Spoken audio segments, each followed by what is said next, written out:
Hi guys, Ramsey here. Welcome to another video. Today we have another installment of This Year in Perfume.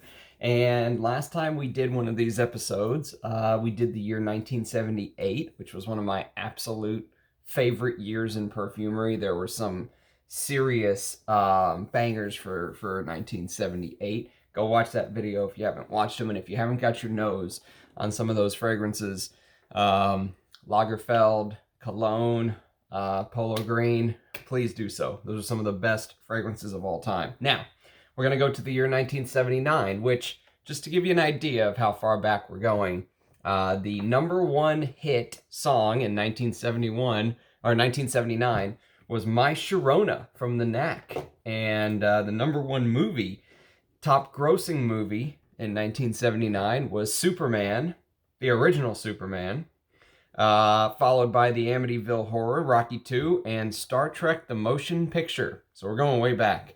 So this is going to consist of 4 different fragrances. I only have 4 fragrances from my collection from the year 1979. There are some other fragrances that are worth mentioning. I don't think I've really done this in some of my other videos where, you know, I've talked about some of the fragrances from the year that did not make the list. Let me see if I can pull this up here without too much hassle. Let's see, 1979. Okay, so here is, some of the fragrances that are not going to make this list. Fragrances like Nehema. I wish I had a bottle of Nehema.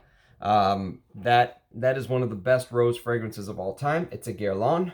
Guerlain doesn't make bad fragrances. At least in the past, they didn't make bad fragrances. Eau d'Orange. Eau d'Orange Vert by Hermes is another one that I would love to have in my collection.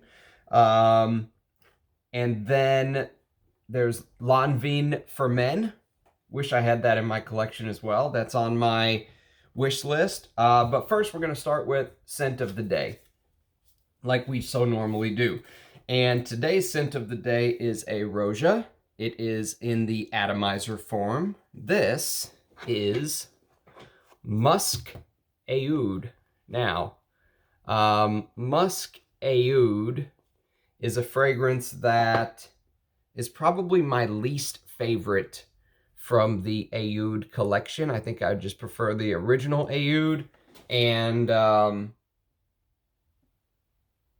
that's so good. DL Qualia, one of the subscribers, you'll see him in the comments a lot of times.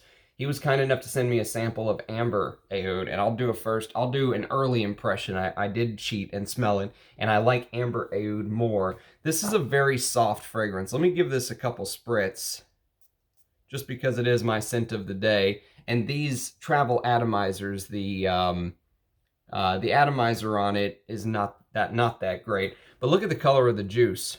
You would think that from the color of this juice that this is an absolute beast. It's not. The oud is very westernized and very palatable. There's nothing skanky about it. It's not like some of the Bortnikoffs that I love.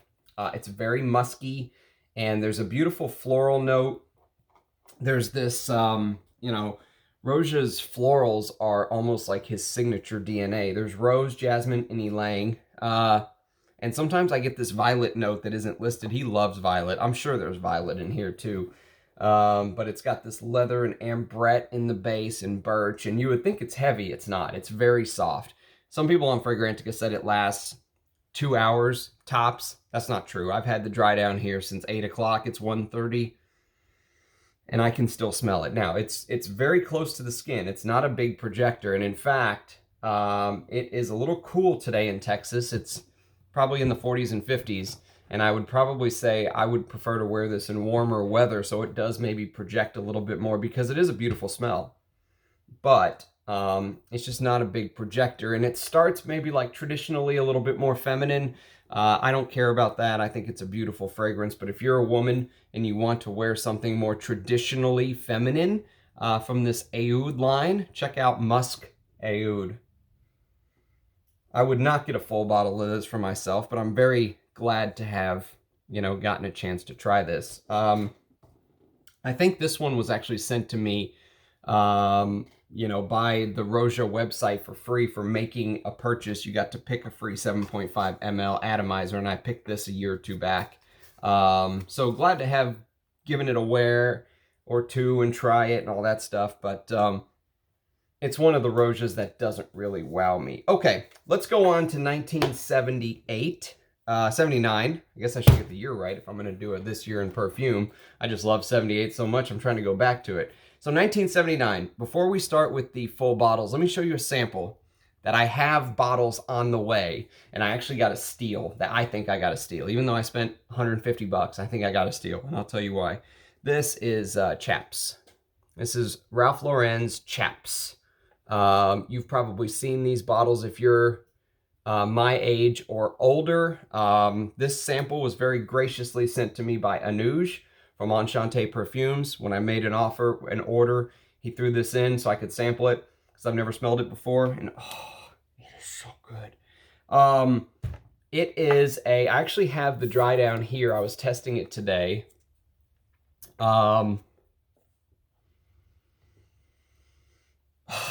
This is a Chifra fragrance from 1979. And the perfumer is a lady I'm not familiar with, Josephine Catapano. I don't know what other fragrances she has done. Apparently she worked for IFF. Oh, she worked on... Actually, I take that back. I do know what other fragrances she's done. She worked on Youth Dew in 1953, which was an absolute classic. Considered to be one of the greatest feminine fragrance of all time, although I own it and wear it and love it.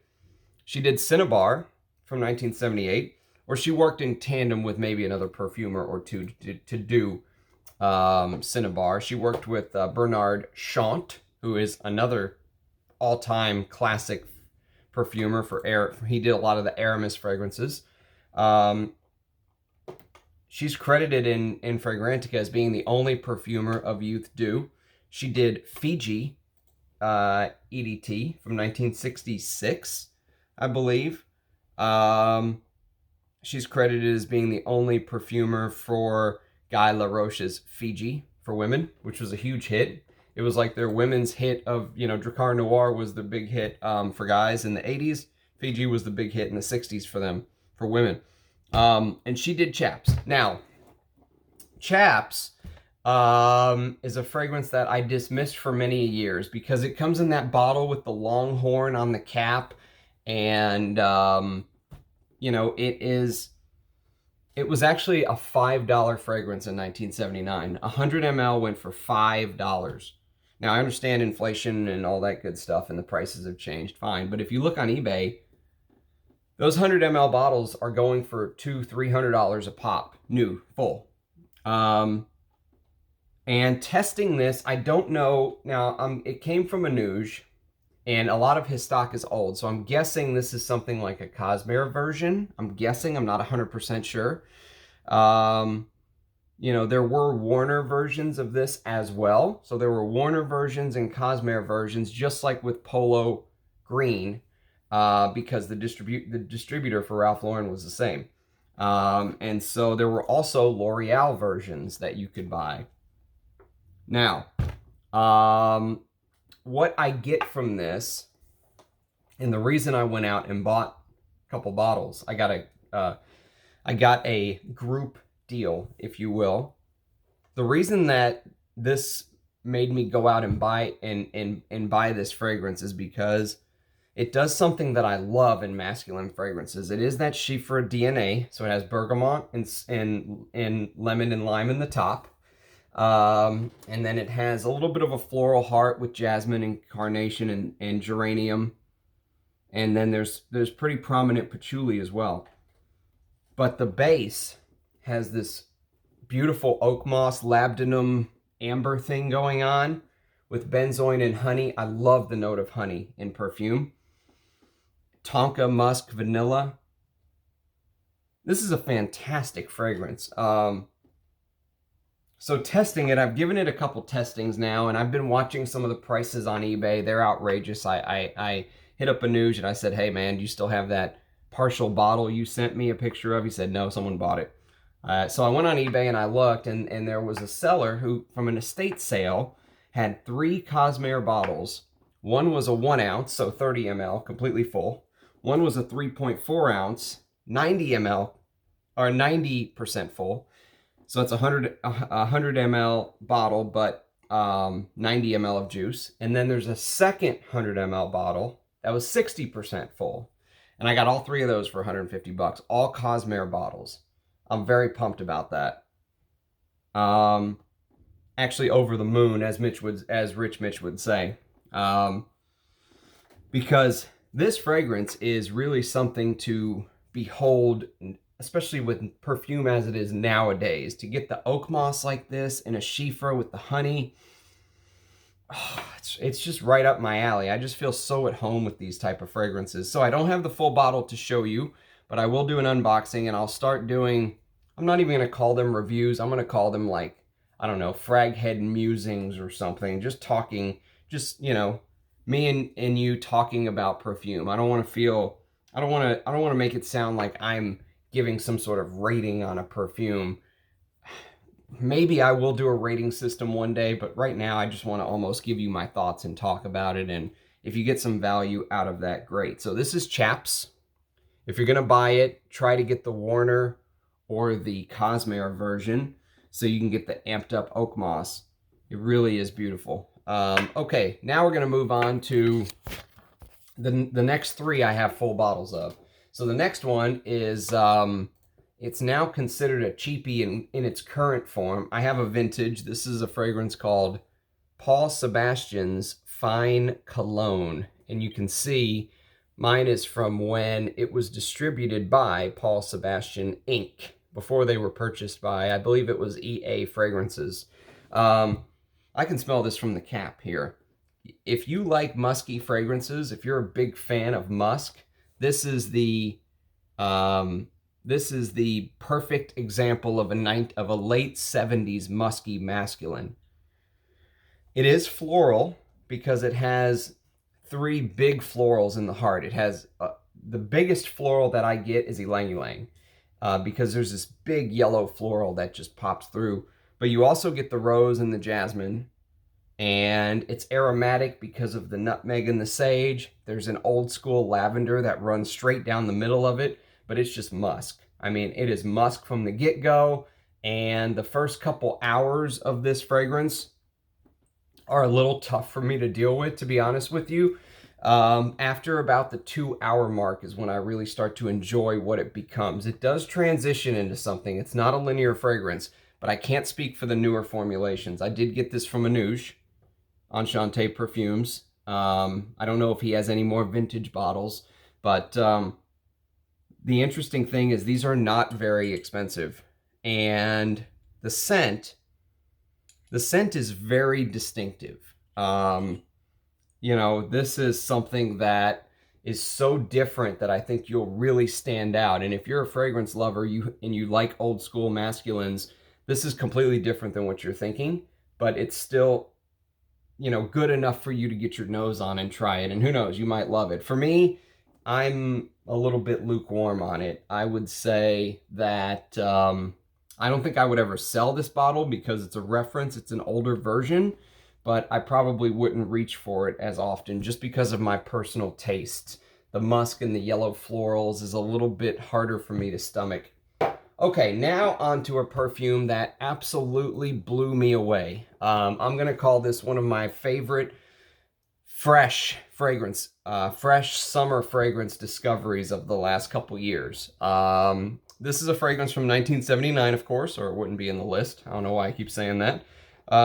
This is from the house of Cerruti, and this is Nino Cerruti Perfume.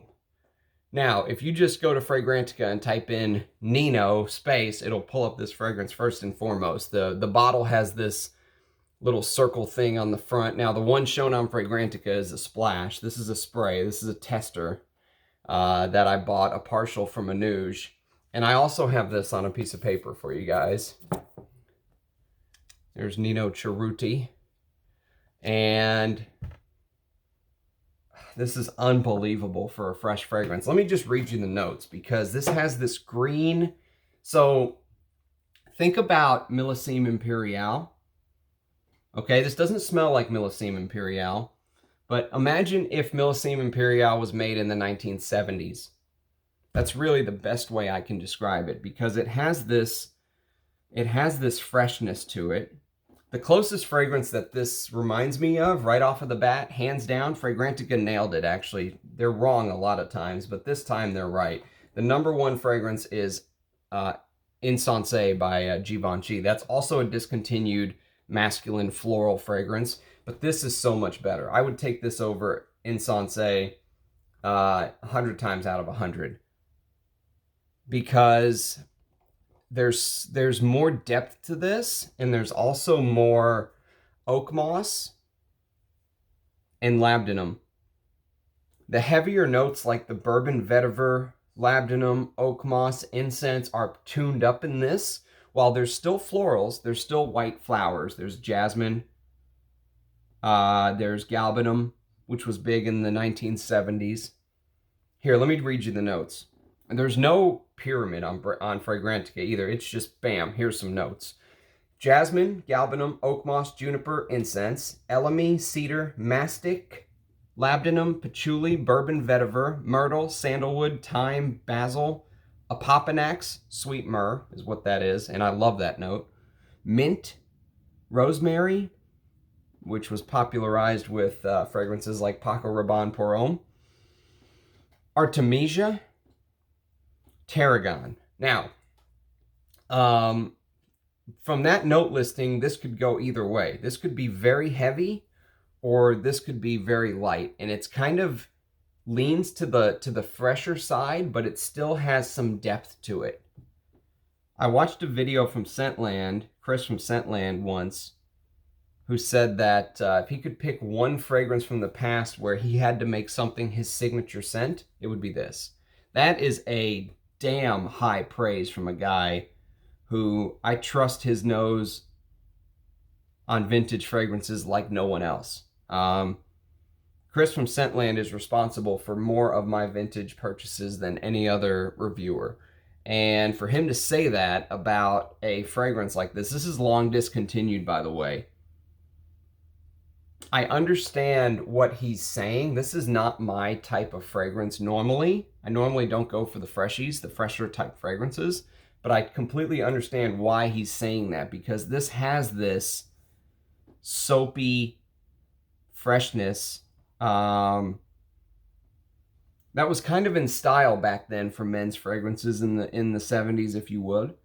But underneath it all, it has these heavier notes that I love. Incense, elemi, labdanum, vetiver, apopanax.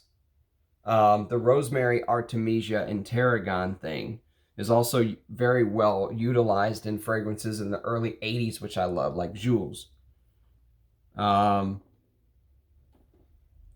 So good. I'm going to really enjoy wearing this in the summer. And I'm glad to have the bottle that I have. It is very hard to come by. The prices online are absolutely insane. If you're a vintage lover, and you've never smelled this, this was on my wish list for many a years before Anuj found me a bottle. I don't know what the batch code means, but you know, you can see right there, 9, what is that? 9G51. I love how they used to do batch codes in the old days. 9G51. Instead of a 20-digit code like they do now. But this fragrance is, so you can see the type of fragrances I'm showing you. You notice they're not Lagerfeld, Cologne. They're not Polo Green. They're not on that level like 1978. A lot of these are kind of hidden gems, but this is an amazing fragrance. I can't wait to wear this in the heat. And then another under the radar amazing fragrance, the final one for 1979, is a fragrance by the House of Capucci. And it is a fragrance that is called Punjab. There's the bottle for Punjab. Capucci Punjab. There's the CC going out both ways there. You can see the Capucci CC's facing outward. And just awful cap. I mean, look, it just but you can still hold it by the cap, but it just rattles around. But the fragrance itself, my God. Oh, so when you talk about like hidden gem vintage fragrances, I was talking with Jonathan about this the other day, and he was saying that sometimes he'll just blind buy an old fragrance like this, and he will be pleasantly surprised many a times. That's what I did with this. This I actually got from not Anuj, but Mudasir off of Base Notes, which shout out to Mudasir. He never jerked me around on any of the buys like the other guy I was telling you about. It took a month to ship my Serge Lutens and Amouage Opus 11, but I did finally get it, thank God. So Mudasir had this partial bottle, okay? And, you know, I did have to pay a little bit of money for it, but I am so glad I did, because there's this heavy marjoram note, which also is an Opus 11, by the way. That's coming tonight, too, a first impression tonight. There's this heavy marjoram in the opening with citruses and artemisia, big green artemisia in the opening, that instantly kind of blends into this pine, floral, leather, woody. There's like this cedar gaiac thing going on, and then fir. So you have pine and fir and artemisia. So think about the green notes in the top. So you have marjoram, artemisia, which are both green in the top. You have pine and patchouli in the mid. You have balsam fir and oak moss in the base with leather. And then, to top it all off, there's a cinnamon spiciness in the mid. And there's this olibanum and myrrh thing going on in the base as well. That just adds a little bit of just intrigue.